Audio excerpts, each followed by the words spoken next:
Welcome to the Principles of Performance podcast, where we discuss how to optimize your health, fitness, and performance.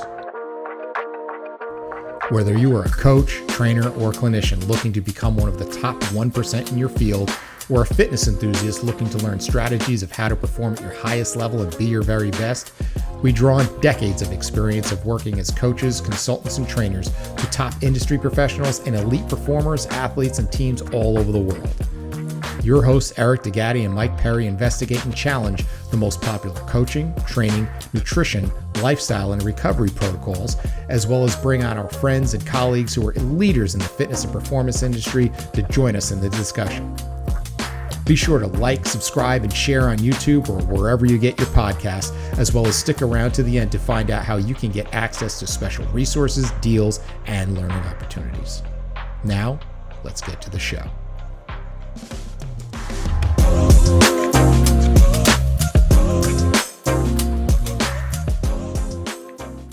And away we go. Here we are with the Principles of Performance podcast. I'm your host, Eric DeGatti, along with my friend and co-host, Mike Perry. And we are doing part 3 of this new segment of the show that we've been doing called Where Pain, Fitness, and Performance Meet. And the first 2 were awesome. And this one's gonna be great as well. I'm loving these. Yeah, this is going to be a lot of fun. It's an opportunity to sort of get this fly on the wall, hands-on approach to how we evaluate the thought processes, what directions to go when we gather information, where does that steer us? What is our thinking process? And it's a lot of fun because, at the end of the day, working with clients in a way is problem solving. And if you love problem solving, you probably love coaching and you probably love treating. So, but today's guest, when I say wealth of knowledge, that's an understatement. I feel like she's just one of those individuals that knows so much about so much. And I'm excited to pick her brain, but also get her feedback on the case study that we have in the second part of the podcast. All right. So let me just give you a rundown in case you haven't heard one of these. And I highly encourage you to go back and listen to the one we did with Greg Day and the one we did with Dan Swinsko. The idea is the first half, we're just going to talk shop like we do in our normal episodes. But the second half, Mike has a case study of a young athlete that he's working with at the school that you're going to basically, as Mike said, be a fly on the wall, get to hear how we would run through a rehab programming. And we do this with some of our favorite clinicians. And this is our guest today is someone we've already had on the show. You got to go back and listen to her first episode. She's one of our favorite clinicians, one of our favorite people, Dr. Kathy Dooley. Now, let me tell you a little bit about her before we introduce her. She's a chiropractor practicing back and forth between Colorado and Manhattan. It's quite the commute. I thought my commute from Jersey to Manhattan was bad. So she's anatomy instructor at 2 New York City medical schools, Albert Einstein College of Medicine, Weill Cornell Medical College. She's also an adjunct instructor at NYU's College of Dentistry and visiting professor for St. George's University Medical School in Grenada, West Indies. She's also the founder of Immaculate Dissection. If you have not taken those courses, you need to. She's a lead instructor for the seminar series, Neurokinetic Therapy, and for Somatic Senses Education. And she also writes for her own website, Dr. Dooley Noted, and she's a former reviewer for the Scientific Journal of Clinical Anatomy. She probably has other things, and I just ran out of room on the paper. Dr. Kathy Dooley, awesome seeing you again, old friend. Oh, I really appreciate and I feel so privileged and very honored to be with you and Mike today. I cannot speak more highly of you both and talking about you guys on a monthly basis, how much you've influenced my life. So thank you. Oh, awesome. Well, that is a true honor. True honor. And so you sure you got me right? It might be Frank Dolan. Yes. We look alike. No, Mike, I just talked about you this week. I said, I said to someone who was considering Strong First training with the kettlebell, I said, it changed my life. And in particular, Mike, he was this really wonderful person who took me to the side. I'm this kind of, I'm a self-described kind of motor moron. I'm not naturally athletic, and I've had to really earn a lot of it, which has made me a formidable clinician because I had to learn how to understand it better. And Mike pulled me to the side and taught me how the secrets of the windmill with the kettlebell and how what I was just not doing right. And now I really own that movement, and it's all because of Mike. Love it. Well, that's great to hear. You are a kind and loving soul, Mike. But enough of that. So let's move on and dig in. Let's talk shop because I got tons of questions bubbling in my head and I want to make sure I don't miss any of them. So let's start right here. we talk about rehab, so much of traditional rehab is locally focused, meaning it's parts based. We're blaming, oh, that, all the problems of the world are tight hip flexors and weak glute medius, right? So with that, we're making a lot of assumptions. Now, tell us how that can lead us in the wrong direction, since there also can be such relatively high variability from one individual to the next when it comes to their anatomy. So when we talk about the hip as an example, we have a great slide that in our level 2 FMS course where it shows 3 completely different hips and how the head of the femur sits in the socket, whether it's completely, horizontal or almost completely vertical or somewhere in between. Now, if you're giving all those 3 different people all the same exercises, assuming the same result's going to happen, or the same treatment, assuming the same result's going to happen, tell us where that leads us astray. That's a great observation. I think it's one of the great fails for us in rehabilitation that a lot of people that are insurance based, like physical therapists and chiropractors, they're confined to a regional exam. Like if someone comes in for a hip problem, like a hip chief complaint, they are required to do a hip regional exam, even if that person may have a spinal nerve problem from the lumbar spine, that they may not have any pain in the lumbar spine, but it might be affecting, let's say, the L5 nerve root, which he had mentioned in gluteus medius. The person can actually have hip pain and then start going down the hip pathway of assessment and the problems in their back the whole time. So I think if you have too myopic of a focus on an area, it can lead to being very astray. Now, you were mentioning the anthropomorphic measurements of the alpha angle of the hip, where I'll never forget the amazing Brett Jones telling me at my CKFMS back in the day that he had one hip that was one alpha angle and another hip that was another alpha angle. And he was like, well, if my 2 hips don't have the same alphas, how do you know 2 people's have the same alphas? And I was like, that's exactly it. That if you put people into a box of assessment and don't look at the individual, it is a really disservice to what we find as evidence being applicable to the person in front of us. So if we zoom out and we look at movement patterns, that can be affected by like lever lengths and anthropometry. So talk about how the ideal model of something like the squat pattern for one person versus the next can have a pretty high level of variability. Well, there's an enormous amount of variability. And for me, I think I talked about this on the first podcast, but if I didn't, I try to get away from these goniometric measurements and these perfect foot placements and try to ask the person, where's their position of ease? And I watch their position of ease, just getting them up and down from a chair and then taking away the chair so that they don't have a base of support. And then just asking them, where they share load. And so I don't refer to these very fancy terms with my patients. I think about load share, like where's the load being taken up the most? And in immaculate dissection, we do that too. We try to get people away from the thinking of this has to be over this landmark and this has to be over this landmark. We're looking at generalizations of sharing load across the lever. And if you're on one spot too much, we call that like hinging on one spot. Like let's say you bend a paperclip on one spot, it breaks on that spot. Rather than sharing, if you bent a paperclip on every single part, then it wouldn't actually break. It would actually become probably more pliable and flexible. So I think I learned that with FMS and SFMA, not to centralize people's focus on one spot, to look a little bit more globally. And the squat is a really good example of that. I think that if a patient comes to me and they don't have a perfect squat and they don't hurt, do we care? Kind of thing. And I'm a clinician, so and then another person might have like a really well, organized squat and they actually have pain. So I think that if you're looking at movement patterns as a basis of assessment, you have to think to yourself, what is making this person comfortable and how are they sharing load? And does that actually serve them a purpose or serve them a disservice based upon their chief complaints, based upon their performance output?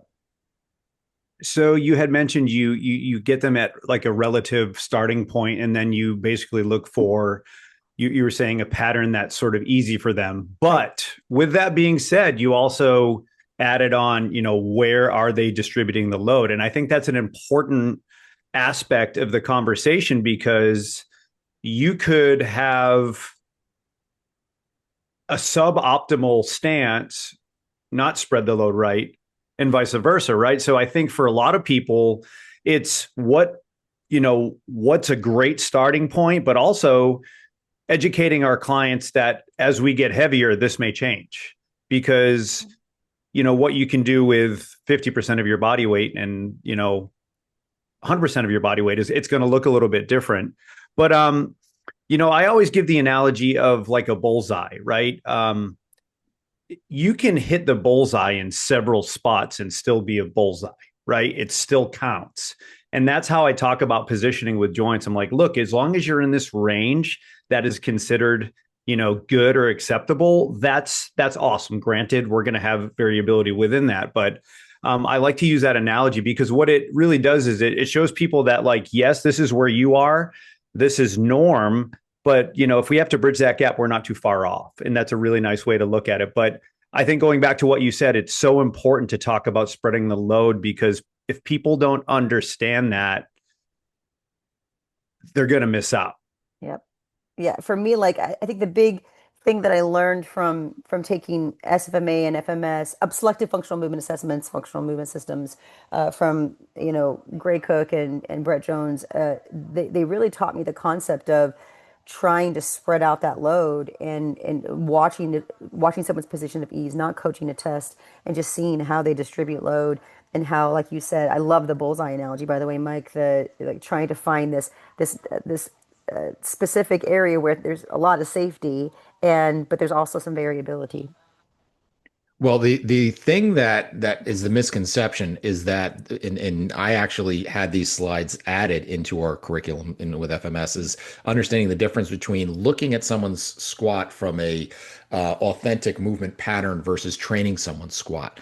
And so how I would coach something versus how I test something is two different things, and what I'm looking for in terms of the execution. And then understanding that person who's 6'7" is not going to squat like the person who's 5'7", and even two people who are 5'7" who have different relationships of the torso, femur, and lower leg are going to completely squat differently as well. But that isn't talked a lot about because we box ourselves into feet straight, knees straight, arms straight, back straight, and we don't understand all the mechanisms that are feeding into what allows that to happen. And if the person even has the ability to get there, and maybe we don't squat at all with this individual because they don't have access to steal, the Charlie Weingroff line, to get their joints in the positions to absorb, create, and adapt to forces. Yeah. That's a super good point. I remember this week I was training an athlete how to hinge. I know you mentioned the squat, but a hinge, this pattern is so difficult for people. And I'm like, why is it so challenging? I think because we box them in too much into this is how it has to be for all individuals. And it's just such a wrong way to approach things. I think we do it out of a sense of a need to make something reproducible, because in research methodology we need something to fit a population. We need to repeat the same way each time. And what you're doing is bigger than that. You're trying to take multiple facets of the way that people move, and it's just not as easy to teach it. And I think that we need more people like you and Mike doing that job to say, okay, you can start somewhere, but don't get stuck there, because a lot of people don't have the same parts and they don't measure the same. Their levers are different, and I think that's a crucial piece to assess.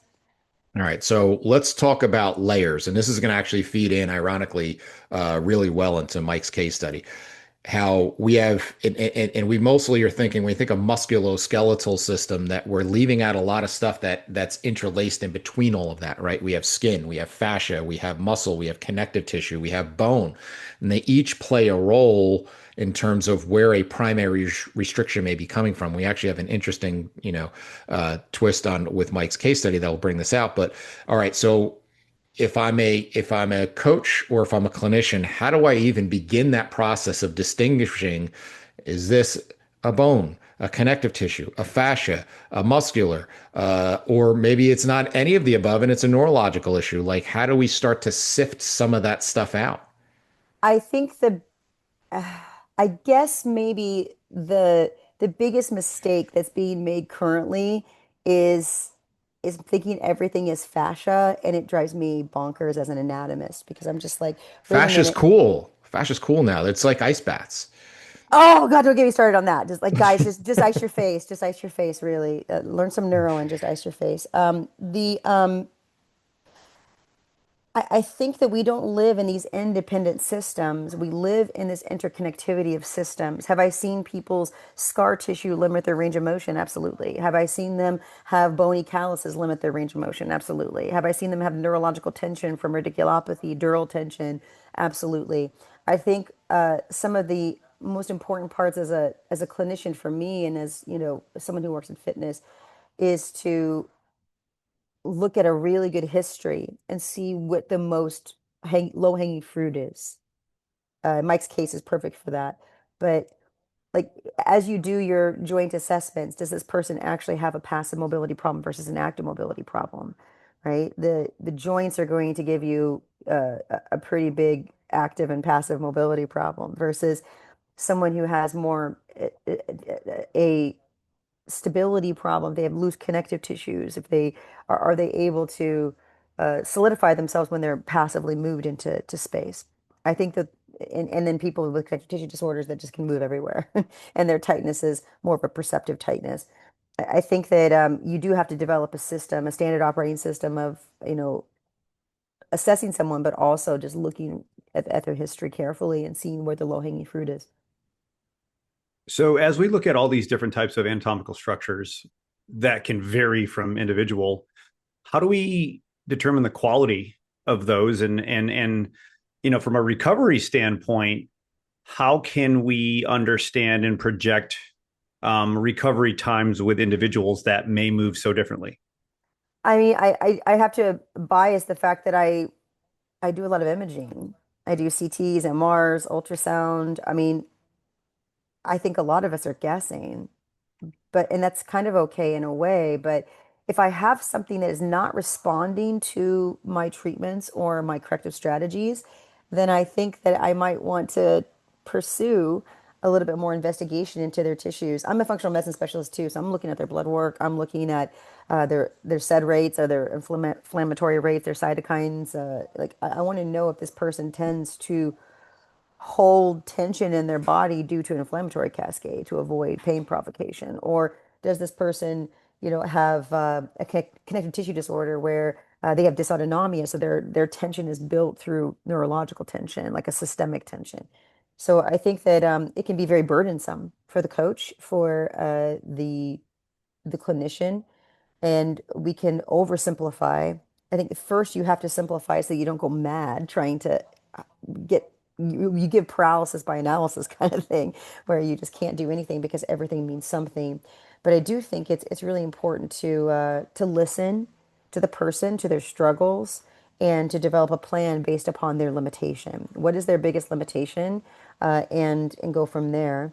I do think that some of my patients have these limitations that they don't even tell me about until I start to investigate a little bit more and do a better asking process. So I think it requires a lot of asking and then a lot of observation of the low-hanging fruit.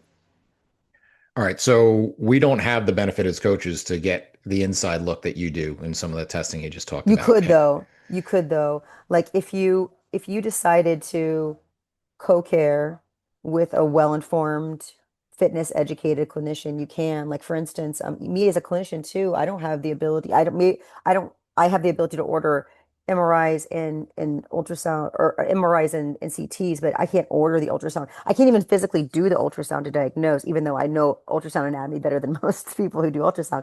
It's more of like me co-caring with someone saying if I hit a limitation where I don't understand, then I'm going to ask for them to go get imaging for me.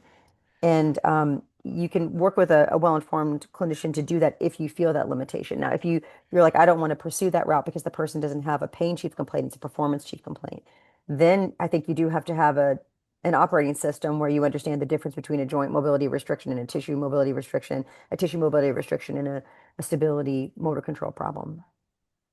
I'm chuckling a little bit, Kathy, only because when you say, "Oh, just go find a fitness educated clinician," like they're all over the place. Like you understand what kind But of a there's unicorn you Yeah, are? I was just going to say you might as no. well find Bigfoot and a unicorn in the same day. Yes. But listen, there are more. There are more. I think that we don't we have a problem in fitness, in chiropractic, and PT where we're not really talking to the clinicians very much, and they are very pro us. But there is I mean, I know this is off the topic of what you wanted me to stay on, but there is a gap that needs to be bridged. Like the last 2 years, I've worked for two pharmaceutical companies, and I talk to, I educate injection specialists on where to place Botox for anatomy or Dysport for the right locations for them. And it seems ridiculous that you would have this non-injection specialist teaching people where to inject, right? But I am someone who knows a lot of anatomy, so I'm a good choice for this. And I've learned by talking to them that they actually do want to talk to us more. They do want to be informed, but we're not really bridging the gap well between the two professions. It's really a communication problem. Hence the reason for this show, for this exact And theme of this show correct, of we're going to correct. sit down and play nice in the sandbox and show you how we could work together. And that's It's kind of the so idea. true, Eric. I mean, you're this brilliant guy, so is Mike, and you have so much to share. How are they going to know how brilliant you are unless you're going into their office and showing them what you do, and then, starting to go along with your client to this person for the imaging and showing them and educating them. I think that we definitely need more collaboration if you want to see the inside. If you want to see the inside of things. Like for instance, I work with a clinician in New York City that he's incredible. His name is Dr. Drew DeMann. He's works for Manhattan Medicine. I tell him this person has deep gluteal syndrome. This person does not have facet issues. This person does not have this issue, and he will order all the imaging. He will do all the things, and he'll tell me that I'm right most of the time. And I don't have the ability to order all the things that he orders or do all the things that he does, but we have built such a trust together. He's like, Kathy's right. Kathy's right. This is it. And that way I know I give my patients some ease that like, this person gets numbness in their feet when they do active straight leg raise. Okay, I don't like that. I don't like that. And I think that this person has a problem with their hamstring connection to their glutes, or they have deep gluteal syndrome. I don't think it's coming from their back because, whatever reasons I've done for my exam.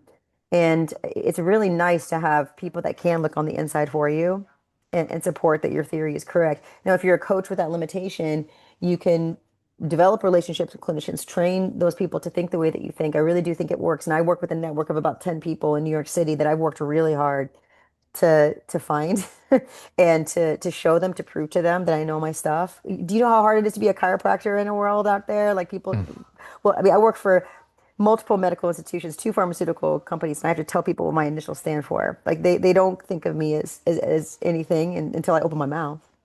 And they're like, oh, this person's educated. And they really they want to work with educated people. So I do think that there's a responsibility on our part, even though we don't have those tools at our hand to develop relationships with people who do.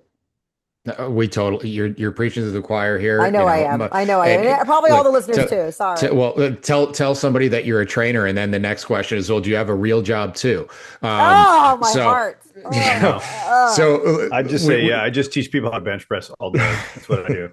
I think that like it's such a huge fail, our perceptions of people. And this is esoteric for this talk, but I think that I had such a bad, idea about botulinum toxin. I was just like, oh, you're just gonna put Botox into people? That seems bad. Like, no, it has so much peer review. It has so much evidence. And then I was like, oh wow, these people are really co-caring with trainers and co-caring with PTs and co-caring with chiros, and they just don't know how to exactly refer.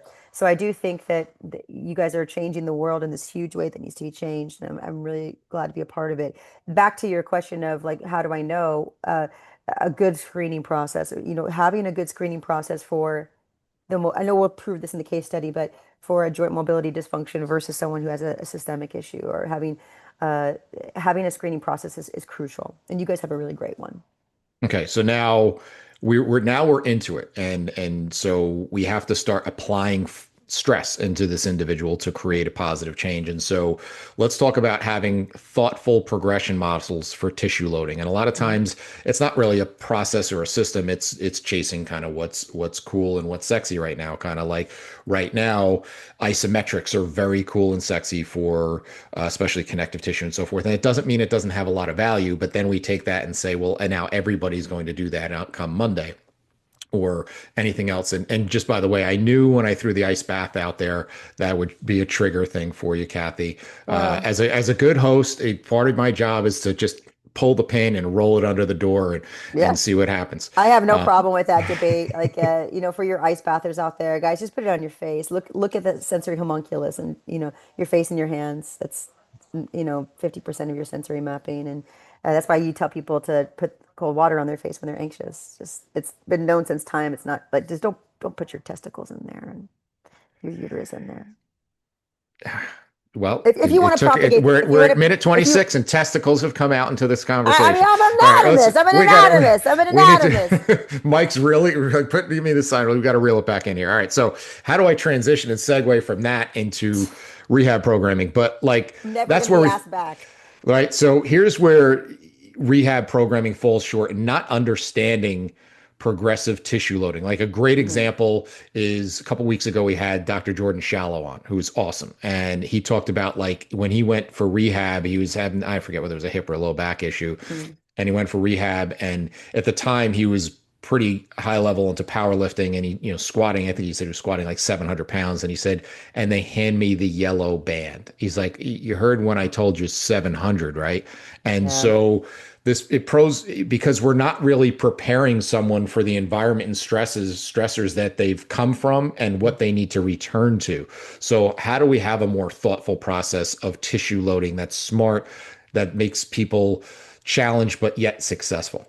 That's such a great question. I agree with you about the handing people bands and giving them clams and giving them external rotatory drills and just having this bucket of kind of bunk rehabilitation with not a lot of evidence base is really, really tough. I do think when people walk into my office and they see like this massive amount of kettlebells, they're like, "Whoa, I think I'm in the wrong place." And then when I start to give them these like give them a teeny bell, then a bigger bell, then a bigger bell, then a bigger bell, and watch their tissues adapt. I've recorded the entire time, and I show them how they're adapting, and we watch together, and they're like, "Oh, I'm surprised about that." You could take someone who's never picked up a weight, but if they're hanging a 30-pound kid on their hip, turns out that they're stronger than they thought they might be. And I do think that the progressive loading needs to, if you're going to use bands, then use tighter ones or like learn how to be able to load things in multiple ways. And I love what you said about isometrics, not just keeping everything isometric whole. You're going to have to do isokinetic movements, move people through space because people have to carry their groceries. They have to pick up their Amazon boxes. You know, those things are heavy and they're on the ground. It's very important to have a system of loading in your office, whether you're a clinician or whether you're a trainer, particularly with both. I think that you need to do it if you're working human movement. Coaches and trainers, are you ready to build a business of clients that never want to leave? The Forever Client Challenge is a free 3-day experience where we break down 10 proven principles that the top 1% of all the coaches in the world use to create loyal, long term clients. Whether you're a coach, leader, or business owner, this challenge will give you the blueprint to transform your career, scale your impact, and finally build the business you deserve. Spots are limited, so register now at foreverclientformula.com. Now, let's get back to the show. So here's where we have to shift gears because if not, we'll just sit here and Okay. pick Kathy's brain all day. So here's how the case study is going to work. Mike's going to give us a brief overview, a flyby on this young woman that he works with at the school. Give us just the primary situation that you're dealing with. Give us a little bit of background, and then as we go, we'll add more detail. And we're just going to talk about things we're going to need to consider when we put together her rehab program.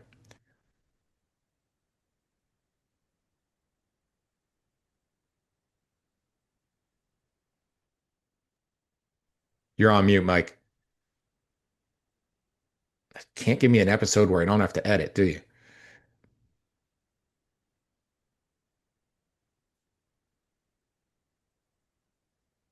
That's Mike. That's not me, right?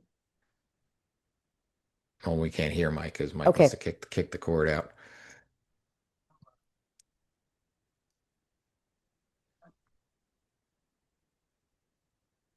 We're just figuring this. It's only episode 165, Mike. It's all right. We'll figure this out at some point.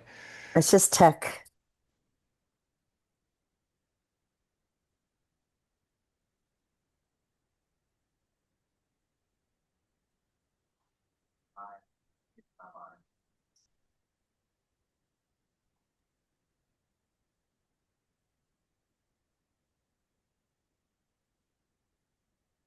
Check.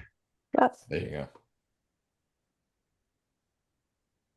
All right, so I'm going to lay the foundation now for this case study. So I'm working at a new school, and we've got an incredible team. We've got some great athletic trainers. We've got a great, staff of medical, and it's phenomenal. they're traditionally trained, and they don't have a lot of background on looking at sort of global movement patterns, and that's not anyone's fault. That's just how it is. So, as I came and I said, look, I know a little bit about evaluating movement. I'd love to offer these services to people that are having, injuries or having situations where people can't figure out what's going on, to see if I could be of help. So that's kind of the foundation on this. So in the fall, I was able to work with a young athlete, a 17-year-old female athlete. She plays soccer, JV hockey, and she's a lacrosse player as well.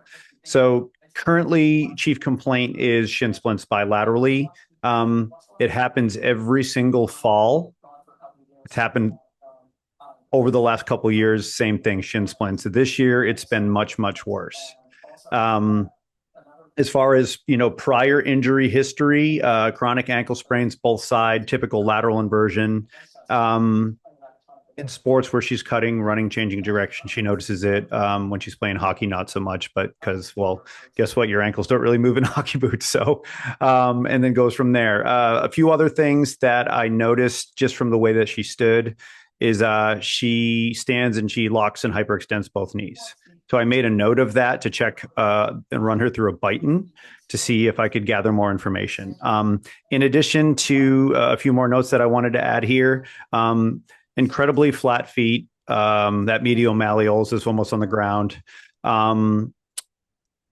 Recent left wrist fracture, nothing huge. But another thing that I noticed when I had her just move a little bit was she's a heel striker when she runs. She overstrides and lands on her heels. So now we're going to take you just through some basic movement assessments here. I had about 15 minutes, so I do a modified assessment here, but we start from the top down. So we just took her through some cervical work, some active cervical range of motion work, flexion, extension, rotation in both ways.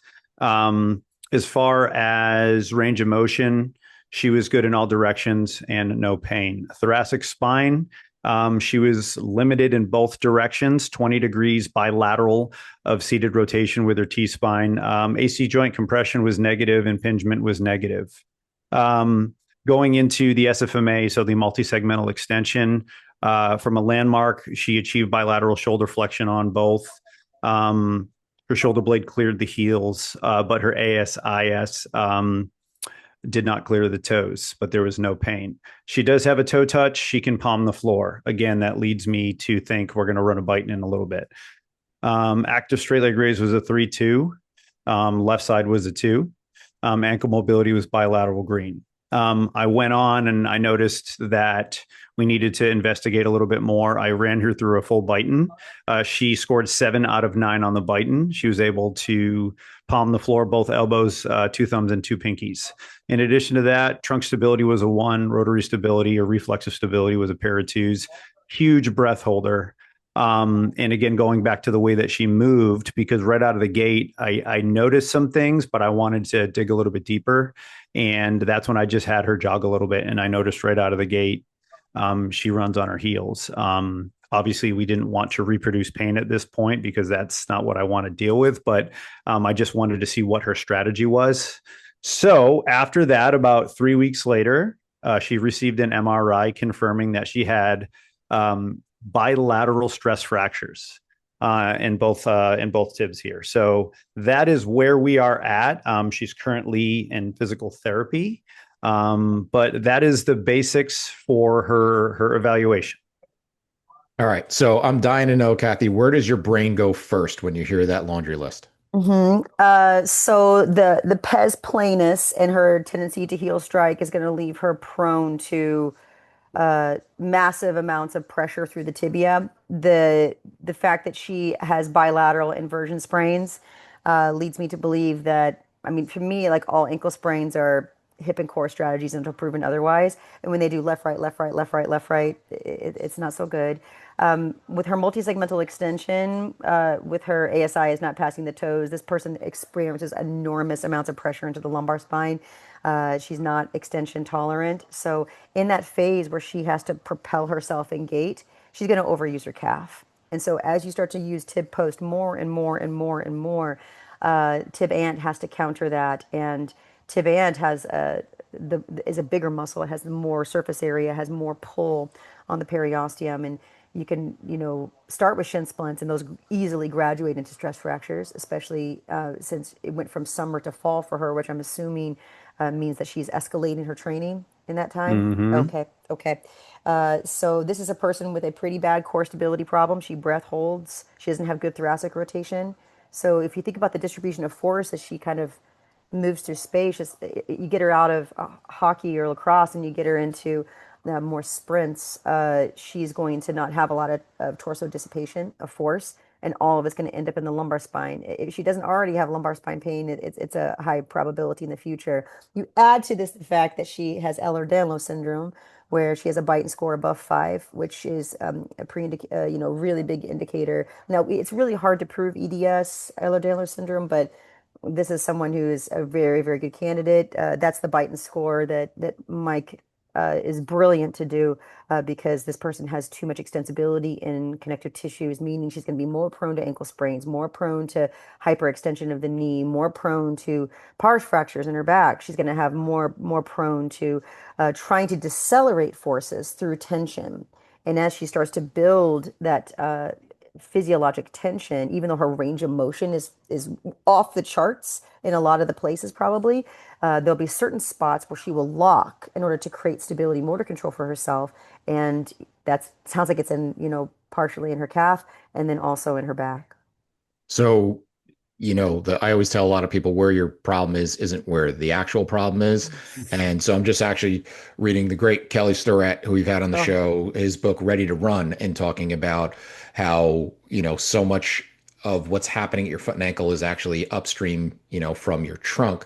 And yes. so that's the first place I'm going when I'm listening to this is that Hmm. she's just loose groceries in the back seat type of thing when she's when That's a she's great when she's analogy. when she's running. And so, but how many places, how many PT clinics is she going to go into where they're going to ice, heat, stim, rub, poke, prod, and do band exercises for nothing above her knee? And so that's where it's going Most to of fall short. them. Yeah, this is why your podcast is so crucial. I don't even know how lucky, if that athlete knows how lucky she has to have Mike to even do the Beighton score. How many trainers are out there running people through a Beighton? It needs to be standard operating system for a lot of athletes, especially, prepubescent adolescents that are going through estrogen for the first time. It's making them even more lax.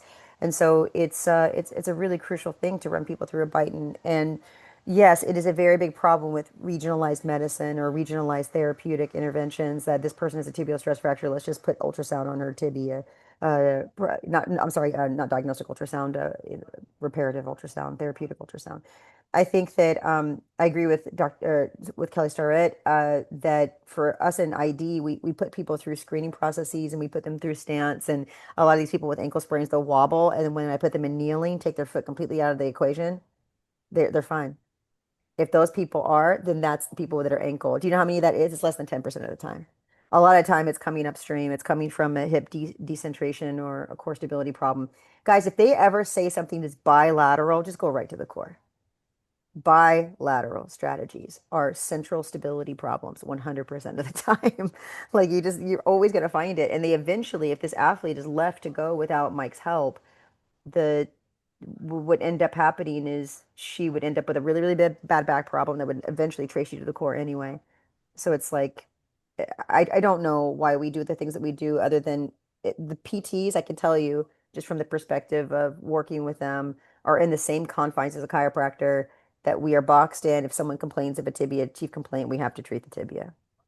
But I think that it's really important for us to do other things alongside that and understand that problem does come from a stability leak in the core.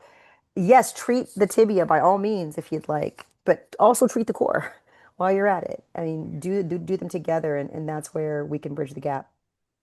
Mike, in full transparency, I'm going to hijack the show for the next 10 minutes. If you want to do something, You do that every just, show anyway. So I'm going to go over here and take a nap while you well, if just you need yap the something to do, entire time. Kathy said, you talk about how grateful we are to have you. Go tell your wife Amanda how grateful she should be to have you, and see how that goes while I'm picking Kathy's brain. All right, so That this is the works. question. This is the question that's been just bounding in my brain since I saw this case study that you're the perfect person to ask this to. Right. I have two parts of this with hypermobility, Mhm. right? Because I believe it's incredibly underserved, like you said. Yeah. My question is this. I remember hearing someone speak at a conference talking about a little bit about neural control and so forth, and talking about like when you get an operation, one of the reasons they'll kind of strap your arm to the table, because if your arm were to roll off the table, you may dislocate your shoulder because we've basically shut off motor control to the stabilization within there. Now, I don't know if that's more of just because they've shut off that motor control or because of a chemical reaction of increased relaxin within the body or a combination of the two. But my question is, since you have seen the insides of a lot of people, right? People get the reference of like the sixth sense, like you've seen dead people, like you've seen a lot of 2,700. right. Yeah, that's 2,700 more than I have. So when you if you were to open up someone, could you see? Are there any tells that you would be able to tell if that person is hypermobile, or is it purely just a motor control thing? It's a motor control thing. I mean, you honestly would have to. Again, I'm biased because I don't do a lot of fresh tissue dissection. I do more embalmed. But I will tell you this, like you'd have to look at the collagen typing underneath a microscope. Like it's not going to be something that's observed grossly. You're not going to be able to observe it through MRI. You can't observe it from ultrasound. You can't observe it from CT. None of the imaging that we have can diagnose EDS. We have such a hard time diagnosing hypermobility disorders. They're so underserved in diagnostics because we don't have a way to diagnose them. You know what the best way to diagnose them is watching them. That Beighton score is not to be underestimated. It is really pathognomonic for hypermobility disorders like EDS. And then with EDS, especially with the typings, they have dysautonomia. They'll start to tell you they're anxious. They'll start to tell you that they have POTS, positional orthostatic tachycardia syndrome, and they go from lay to sit. Their heart beats really fast. You start to investigate, and then you start to ask, and they start to show you. And I know that's out of the confines of being a trainer and being a great coach, but if you start to, I don't know if you could just ask them like, "Are you anxious?" and then get them to somebody who's informed. Like, So it's interesting you say that because I have worked with individuals with Ehlers-Danlos, and it's interesting because any time that I go and I work with anybody, I try to do this, but knowing that anxiousness can be a common theme. I always try to go in a very disarming way and make try to create them, or not create them, but create an environment where they feel incredibly welcome and incredibly just.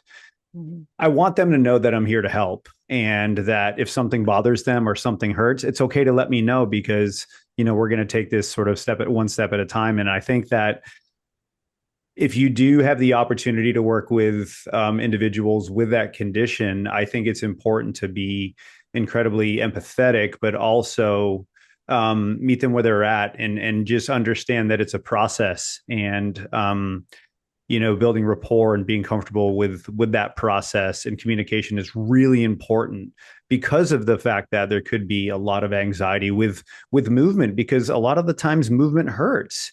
So Yes. it's an anticipatory thing from a neurological standpoint. So and as we know, movement is simply a conversation with the nervous system. So what we're trying to do in situations like this is simply have a conversation where the nervous system accepts movement and hopefully results in a positive adaptation. We know it's not going to be that straight line. It's going to be sort of squiggly, but I think that's important to really understand as a coach when you're working with people in general too, is that it is a process and you really, really need to meet them where they're at. Yeah. That my our motto in Immaculate Dissection is meet them where they're at, take them where they're not. Meet them where they're at, take them where they're not.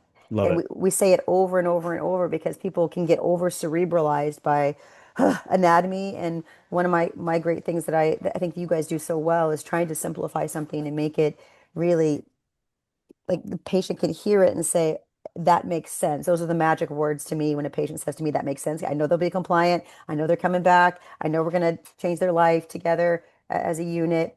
And with your client, I looked at that and I'm like, well, you wouldn't know she had tibial stress fractures unless you got an MRI, right? Yeah, yeah, yeah. But you knew something was really up because shin splints are incredibly painful, whether or not she had a stress fracture. And you knew that the problem wasn't just at that tibia, that the problem is up the connect chain. And this person has lax connective tissues, so she's going to be more prone to tissue adaptation problems. It's hard for her to adapt. So she needs strength in her life. She's sure as shooting doesn't need more mobility training, No. right? She needs strength. And that's a big thing when you can listen to someone and say, look, I think you have this hypermobility tendency. I want you to know that what you're experiencing is very typical of a person with this issue. I want you to know that we're going to help take care of you. That is so powerful for people to come to you and say that, oh my gosh, I would never put that together, but Mike did or Eric did.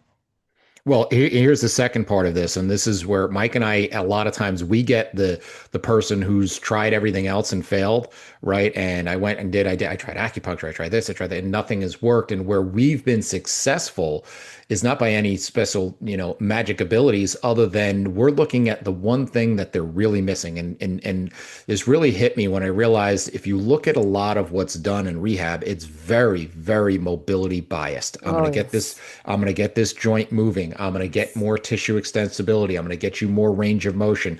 And most of it is biased on that because that's real. And even if you look at the metrics that they're measuring, what you have to report even to insurance is how much range of motion do they have and so forth. Whereas there's really minimal metrics to look at motor control and stability. And one of the biggest things I think that is misunderstood and lost on people when you look at systems like FMS is the elegance of what we look at in terms of gauging motor control on both ends of the continuum. We're looking at your ability to create high threshold stability in your push up, your more reflexive stability in your rotary stability. We're looking at how that then shows itself in function in both the Y balance test or the motor control screen, upper and lower body. And so I have a metric I can go back to. So when that person comes in and they're threes in their leg raise and they're threes in their shoulder mobility and they have a high Beighton score, right? Most rehab settings don't have an answer for that. Whereas I go in and say, okay, your push up is terrible, your rotary stability, you're falling over, and your single leg balance is terrible. All right, I have an easy pathway for this because now I have a metric that I can go back to. And so let's talk about how, in terms of the rehab programming, how that is so just not only it's not measured, it's not understood, and it's not even really even thought about in terms of what do I need to give this individual to get them back to where they need to be. There's enormous pressure on us in rehabilitation to mobilize people. And I loved what you said about like you go to a PT or a chiro and you're going to expect movement to happen. We're going to prod you and pull you and yank you because I mean, I have the metrics. I'm FMS, I'm SFMA, and still they beg me to adjust them even though they don't need it, or they beg me to cup them or do ART, and even though they don't need it. So I do feel like there is this confinement of giving people like mobility and touch and those things. But there's also this for me, you know what you're getting. You just don't come back to me if you don't like my way. I'm an out of network chiropractor in the state of New York. There's a million chiropractors down the street from me. You can go get whatever you need. But sometimes I'll give them some things just to kind of ameliorate some of their tension and say, we'll start with this. You're obsessed with your Theragun. I'm not going to take your Theragun away from you. But what I am going to do is give you what you need, which is stability motor control training. And you have to do that after. I'll give you what you have, but I'm going to give you what you need.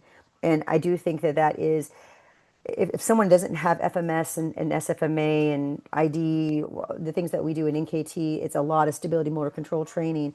And if you don't have that, I would suggest getting that. And it's really spreading like wildfire now. I think that because we have people like you and Mike to tell us like there's something missing. You're not getting it done. This helps get it done. And so if you listeners probably already have all the alphabet soup behind their name to support it, but we need more and more because it really is a small still percentage of people that are doing stability motor control training and looking at reflexive stability as a reason why they're tight. Now, don't hear what we're not saying. I'm not saying that those things aren't necessary No, because they're great. you allow me to get access to that That's because if right. you can't get into what the fancy term, the optimal instantaneous axis of rotation in your joint, I can't add proprioception. Right. I'm pounding on a cold iron there. So I need to be able to get there, whatever means that may be, whether it's self-administered with a roller or massage gun or with your hands to expedite the process. So we need both, except we can't leave it off. And so that's where going back to you said the history is so important. Okay, well, what have you tried? And has it helped? Well, it helps, but it's temporary. Okay, well, if that tells me something, that gate you're getting the access to this, and then your body goes, well, I don't know what to do. A little naive range of motion. I'm just going to go back to what I'm comfortable and safe with. And so you were not filling in that second part of telling you what to do with that range of motion and giving you the control to actually own that range of motion. So you don't need to keep going back for that adjustment or manipulation or mobilization. All right, so now I also tell a lot of people that when they come in with whatever issue it is that part of it is what we do to it, whether it's your hands-on approaches, whether it's our exercise approaches.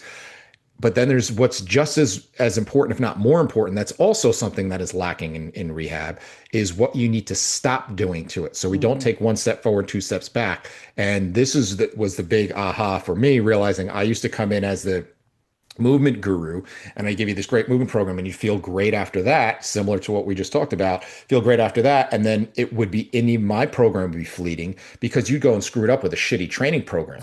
And so Yes. that's why I would have to look and say, I need to see everything that's going on in your movement and I need to control those factors so we don't have this back and forth. So the first thing I want to get from you is as the clinician, when you hear Mike's case study, what are the things you're telling Mike and I as coaches that we're going to hold off of? And that doesn't mean they're bad, doesn't mean you'll never do them again, but what are the things we're going to hold off of for now, or what we used to call red light activities? I love this. And in my emails, I ask for the name of the trainer. I ask for the name of the massage therapist. I ask the name for the acupuncturist, whoever it is. And I put for Betty, for John, for Mike.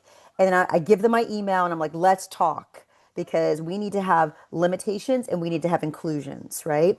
And so those limitations for Mike's client, uh, you know, she right now she's in PT, so she's not running, she's not, doing those things. But one of the first things to avoid for her is anything that requires heavy heel strike and push off.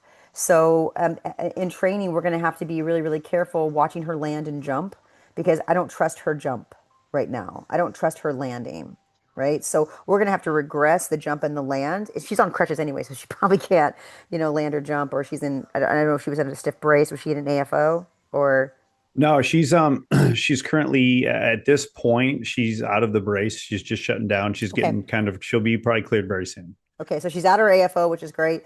And now let's be really careful about jumping because we're going to have to teach her how to properly land. So the avoidances are things that can exacerbate her symptomatology, which would be jumping and landing. That's probably obvious. But the second thing that we need to do is try to discourage her from excessive stretching strategies. Like she's probably been put on stretch routines because she's in multiple sports, and we need to watch the way that she executes that task. And she needs a stretch routine, or I should call it a mobility training and stability motor control training. Teach her how to do dynamic movements rather than to do static stretching. She has a high Beighton score. She's not going to benefit from that. So the avoidance of sitting there and a toe touch stretch and a V-sit stretch for 30 seconds like her coach might be promoting, not you, Mike, but like another coach might be promoting, it has to be avoided. Another thing is she has excessively flat feet. She needs to become more and more aware of her foot and what kind of shoe that might be the best for her. She may not be in the right shoe wear for her. She might have to avoid being in things that overpitch her into the forefoot. She needs to be something that might be a little bit, closer to the ground. I don't think she has to be zero drop because she has pes planus, but something that gives her a little less of a heel lift so that she's not constantly propelling off of her forefoot and then slamming her heel into the ground. So avoiding certain shoes. Yeah. And then, the inclusion's easy. She's going to be in, like, I know Mike's going to already put her through core stability training, reflexive stability training in her thorax, teaching her how to not hold her breath, teaching her that stabilization, and then moving into isokinetics is a really good thing to do for her. Yeah. So, oh, go ahead, Eric. Oh, well, I just wanted to kind of to frame this in how we also are very black and white in our approaches. One is what you just talked about, like that needs to be done yesterday. Like this whole thing of Yeah, no, I'm gonna go do Mhm. PT, and when I'm done, then I'll go to Mike. Like you've lost time that is valuable that he could have been doing Yes. a million different things Yes. during that. So that process has to start immediately. Yeah, don't And then wait. Don't yeah, wait. Don't graduate PT and then come to Mike and Eric. that is such a No, silly process it that it is. needs to be done congruently. I don't care who you are or how screwed up you are. I can find something I can do with you that's going to create a positive effect, and it's going to actually make your PT better. Yeah, that's 100. Now, the second piece of the black or white is like if you look at the like you talked about with a high Beighton score, we want to limit and be very cautious with any mobility work. But she does have a restriction, like she doesn't rotate her thorax well, Thoracic rotation, right. right? But yeah, you have to remember too that her thoracic rotation limitation comes from probably core stability issue. So when you're putting somebody through like a little bit more core stability training, like we do in FMS and SFMA, then start to move them through the reflexive stabilization and then teaching her how not to move the wrong parts, not to overstretch her calves, not to overstretch her hamstrings because they don't have the permission to relax. In fact, her active straight leg raise was one side was completely normal-ish, especially within normal limits, and then she has a two on the other side, right? So yep. she's in no way, shape, or form needs to be doing excessive mobility training on the lower extremity, even though she has a lower So extremity chief complaint. So even the bucket of how we simply look at things of like, all right, if you need this, I go to the cookbook and give you a recipe of the same exercise. Well, there's a continuum within that subcategory of thoracic mobility. What are we Yeah. going to do? It where she's probably not going to be the candidate for the more side lying, unloaded type of stuff. It has to be more conscious control and teach her how to Mhm. pull herself into greater rotation as opposed to guiding herself into more mobility.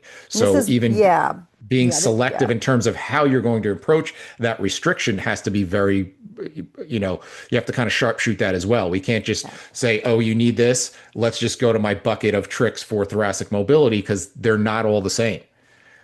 Yeah, I think that somebody too with a lot of flexibility everywhere else and not in her thorax needs to be start very a small arc and needs to have some load to it where she Mhm. has to control the weight. And this is why I think I love kettlebells so much and why I tend to gravitate towards them because it requires you to have reflexive stability just to hold it in your hand. That grasp reflex kind of comes on and I think Eric's completely right that you just can't. Let's just stretch her thorax and see what happens. No, it's probably tight because it's reflexively tight because she has a stability leak around her center of mass. You have to be really careful. So Question for is, someone, so oh, I for was just someone going to listening say, at home, like the difference between the two might be everybody's going to go to the cookbook and do side lying open books or rib pulls, something like that. Mhm. Whereas if you put her in like a tall kneeling turn with some kettlebells and load that up, now she has to kind of guide herself into it. Now she has to incorporate her breath, which we know is also a problem, and learn how your breath connects to your movement. That compressive loading, she has to learn how to get tall, which she has no capability of doing. It's going to carry over into her push up pattern. Now you're checking a lot of boxes at once. You're still working on your thorax mobility, but now I've done a lot more as opposed to I'm going to do a band exercise for this part and I'm going to do this for this part. Whereas we have to be smart in terms of our programming where I can get a lot done if I know how to choose exercises really well. Yes, absolutely. Those kind of patients, you put them in tall kneeling or you put them in half kneeling, all of a sudden they have to stabilize their abdomen in order to create the rotation. It's so simple, but it's so magical just to put them into a kneeling position and show them that they can't just move all their parts like the thing whipping around at the car dealership, that they have to control something and with control comes mobility in the right place. absolutely love it. So, question I have for you is, and this is more for maybe the listeners that don't understand the lingo. We talk about stiffness and we talk about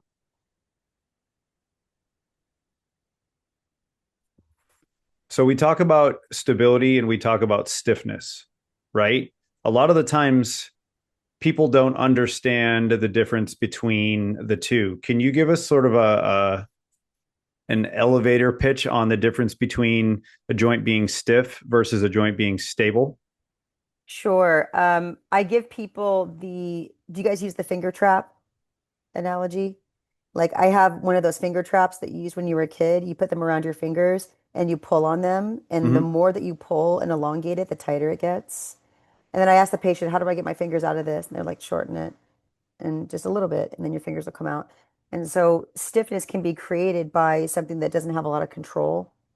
And so if you lengthen and tighten something, sometimes that stiffness is created by something trying to stabilize itself from ripping. Because I asked the patient too, if I keep pulling, what happens? And the finger trap's going to rip. So stiffness, I need more information. So I tell the patient, like, do you feel stiff? Do you feel like when I take all this load off, are you still stiff? Like, oh, I can't pick up my knee. Great. What about when you lay down? Can you bring your knee to your chest? No, I still can't. Well, then we know we have an actual joint restriction here, or we have tissue restriction versus, wow, I can't pick my leg up, but when I lay down, my knee goes to my chest. Well, that's, stability stiffness. So it's different. The tightness that we create due to lack of lubrication or lack of oxygen or muscle fluid in a tissue versus I don't have permission to relax. I'm glad you brought up this point of stiffness, Mike, because what ironically we need to give her if she's going to start sprinting is more, and we always think of stiffness as a bad thing. She needs to create stiffness in her heel cord or Achilles so she can create elasticity off of the ground. Because if not, she's just going to crash into that foot and heel strike and beat the crap out of her lower leg. So that stiffness is an important thing in that regard. And it's a little bit of semantics, but it's different when we're talking about that sort of thing. And so in terms of progression, one of the misconceptions is, okay, when we talk about these red light activities, so if you take somebody as an example who can't touch her toes, who's has a poor leg raise, first thing we're going to do is say, well, let's take out deadlifting, kettlebell swings, those sorts of things, because you don't have the ability to even get into those position shapes, postures, and ranges of motion.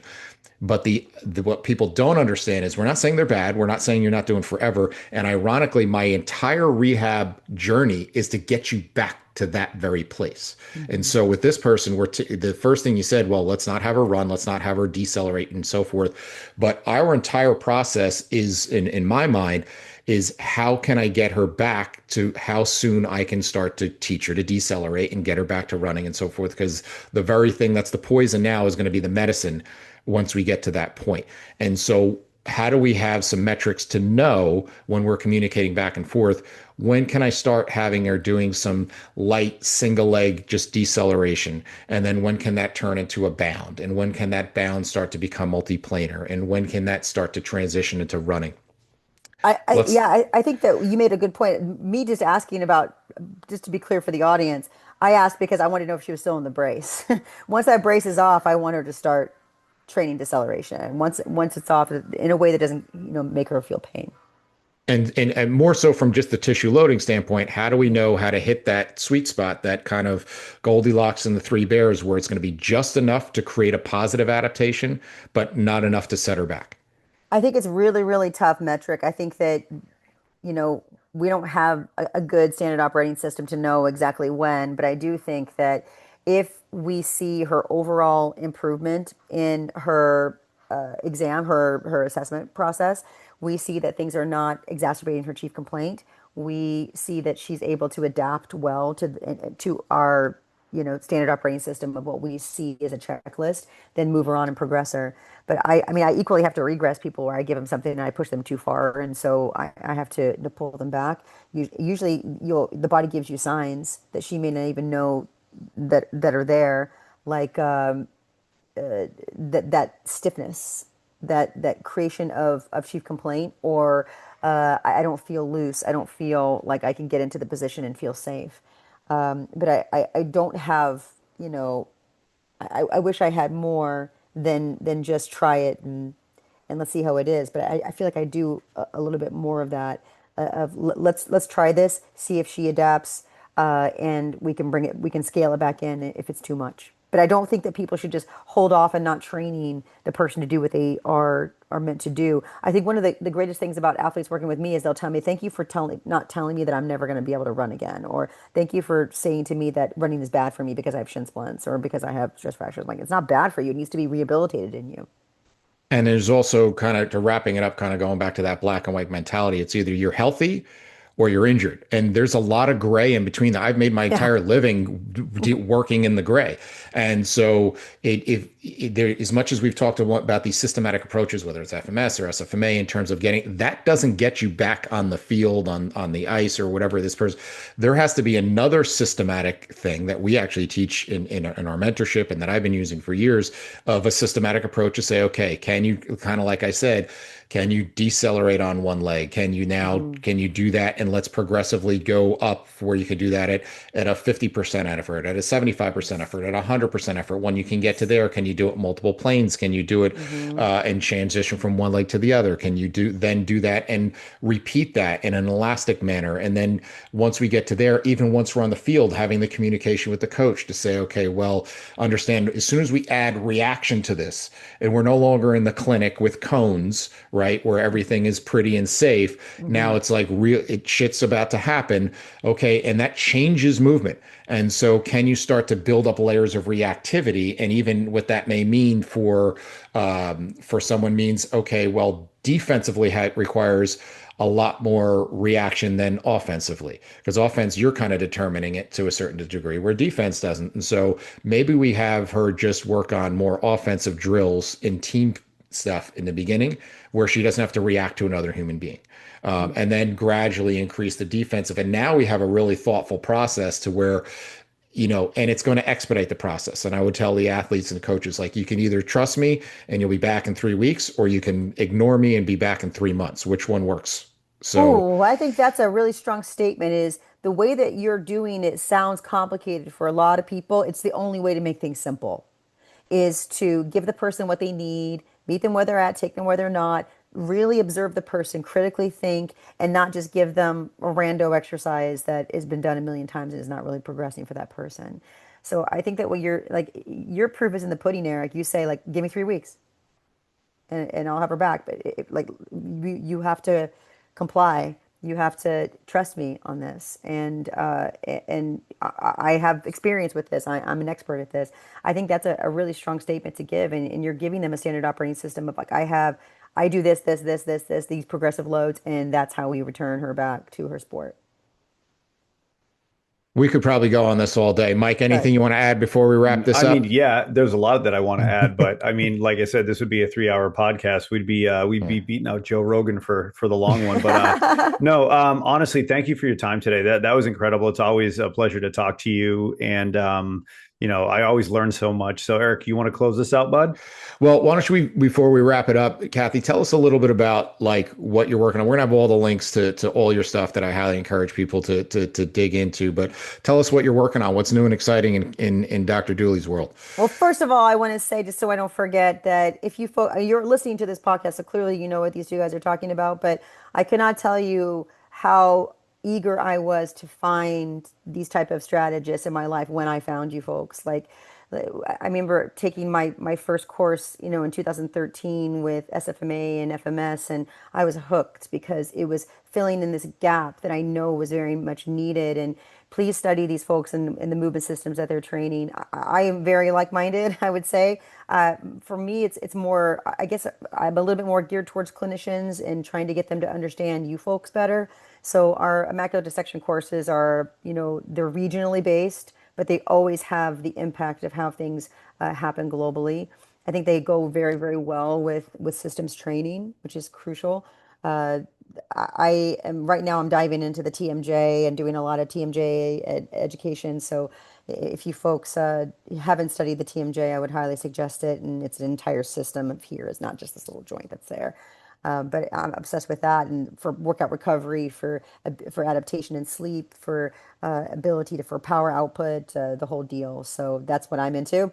But you folks, I hope that you continue to listen to every guest they have on here, because this is what we need in the world. This is bridging the gap that we need between, kind of old school things that aren't really working anymore, to the progressive ways that we are advancing in fitness and in health. And I'm just glad to be a part of it. So thank you for having me on. Absolutely. We can't tell you how much we appreciate you. And again, I can't recommend enough to dig in, because, as coaches, as trainers, we have this assumption, and we make even, these statements of what we think is happening when someone does this movement. Oh, this part's moving and this part is working and this, until you kind of really look under the hood the way you have, and immaculate dissection. It's like, well, that I didn't even think about that and like, how what's actually really happening versus what we assume is happening based on, the color chart on the selectorized machines that highlights, oh, this works your pack. And it's like, you have any idea how much shit is in and around and surrounding that also is involved that you need to consider. And so it is very enlightening to kind of see that type of approach and combine it with all these other thought processes that we're talking about.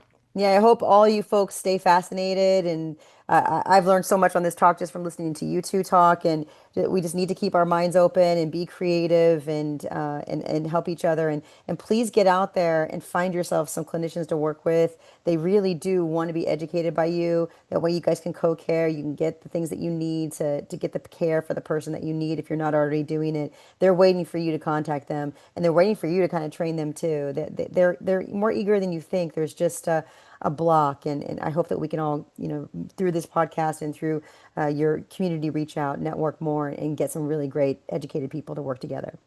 And ultimately, that was kind of the utopian theme, Kathy, with us, was to say, like, in a perfect world where these conversations should be happening every day for everybody that's injured, and having this team approach to it. And so hopefully if we can have any part in fostering more of these conversations, it's done its job. So thank you again for your time. We will certainly have you back again, because we have not even begun to scratch the surface on all the stuff we want to ask you.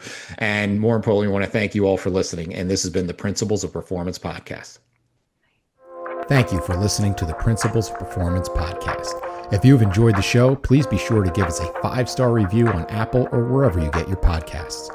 If you would like to learn more about our courses and mentorship program, visit www.principlesofprogramdesign.com, where you can book a free strategy call with Mike and Eric to gain insight on how to achieve your potential. Also use the special discount code PRINCIPLESPODCAST10 to receive 10% off any of our live or online courses. We appreciate your attention and your commitment to be your very best.